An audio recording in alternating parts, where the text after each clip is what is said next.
एक कट्टर शिव सैनिक से मुख्यमंत्री तक का सफर। एकनाथ शिंदे की इस कहानी के पीछे कुछ ऐसे मोड़ भी हैं जब उनको निजी नुकसान उठाना पड़ा। एक दौर ऐसा भी आया जब उन्होंने करीब करीब राजनीति छोड़ दी थी। एक ऐसी क्षति जिसको याद करके आज भी वो अपनी थाली से रोज 2 निवाला निकालते। आखिर सियासत से क्यों संन्यास लेना चाहते थे शिंदे? यह किस्सा आपको बताते हैं। साल था 2000 का। पश्चिमी महाराष्ट्र में सतारा जिले में स्थित अपने पुश्तैनी गांव दर्रे तरफे ताम में हुए एक हादसे ने शिंदे की जिंदगी बदल कर रख दी थी। 11 साल का बेटा दीपेश और 7 साल की बेटी सुविधा उनकी आंखों के सामने ही नदी में डूब गए थे। इस हादसे से वह बुरी तरह टूट गए थे और उन्होंने राजनीति से संन्यास लेने का पूरा मन बना लिया था। हालांकि इस बीच उनके सियासी गुरु और शिवसेना के कद्दावर नेता आनंद दिघे ने उन्हें ऐसा करने से रोका। दिघे ने उनको समझाने के साथ साथ उन्हें साहस भी दिया। दिघे ने कहा कि आप समूचे समाज को अपना परिवार के रूप में स्वीकार कीजिए। दिघे की ये सीख शिंदे ने गांठ बांध ली। दिघे ने फिर शिंदे को ठाणे महानगर पालिका में लीडर ऑफ हाउस बनवाया। इसके बाद जो कुछ हुआ वो इतिहास है। एक साधारण मराठा परिवार में जन्मे एकनाथ शिंदे पढ़ाई के लिए सतारा के गांव ठाणे आ गए। यहाँ के स्कूल में पढ़ाई के बाद अपने माता पिता और 3 भाई बहनों की मदद के लिए वह छोटी मोटी नौकरी करने लगे। उन्होंने ऑटो रिक्शा और टेम्पू चलाया। इसके अलावा कई प्राइवेट कंपनियों में भी काम किया।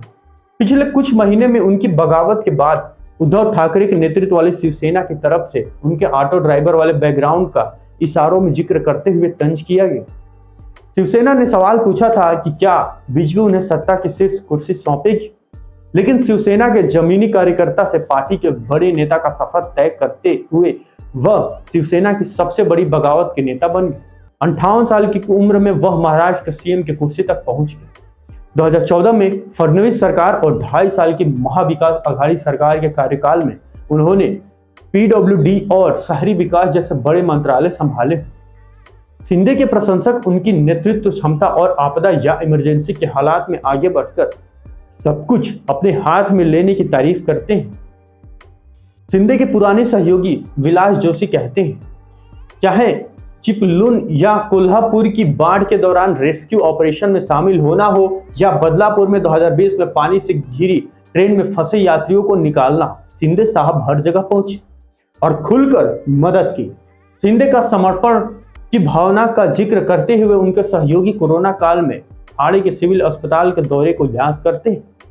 उस वक्त अस्पताल स्टाफ और बहुत से मरीज हिम्मत हार रहे थे। अस्पताल में एक डॉक्टर ने बताया कि शिंदे ने एक पीपीई किट ओढ़ी और कोविड वार्ड के अंदर जाने का फैसला किया। उन्होंने मरीजों और स्टाफ से बातचीत करते हुए कहा और हौसला बढ़ाया। इसका नतीजा यह हुआ कि वार्ड में मौजूद सभी लोगों को मूड बदल गया और कोरोना वायरस से जंग में हम लोगों की उम्मीद बढ़ गई।